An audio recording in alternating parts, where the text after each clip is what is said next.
I want to demonstrate a technique for zesting, or getting off the kind of the fragrant orange part of a orange peel or a lemon peel. There's two techniques I know of. One is that you can just take a zester tool like this and you can kind of run it along the outside, and this is useful if you're going to be, if you want just sort of tiny, you can kind of see these things, just tiny flecks of orange for decorative purposes, but it doesn't really give you a whole lot of orange peel. That's the problem. So it's a lot of work for not a lot of reward.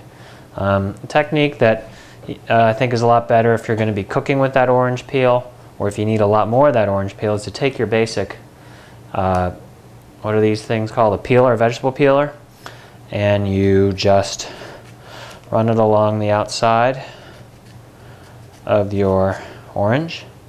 You're trying not to get too much of that white pith, because that pith is kind of bitter, but we will take care of that in a second. And see how we're getting all that orange and leaving hardly anything at all.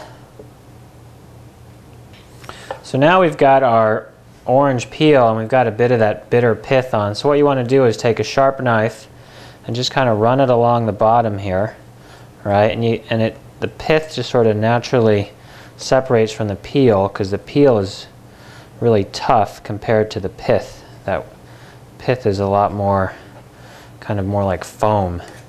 So that's pretty good. You can work it more if you want, but that's pretty good for our purposes, right? So the whole idea is to have mostly peel, little pith, okay?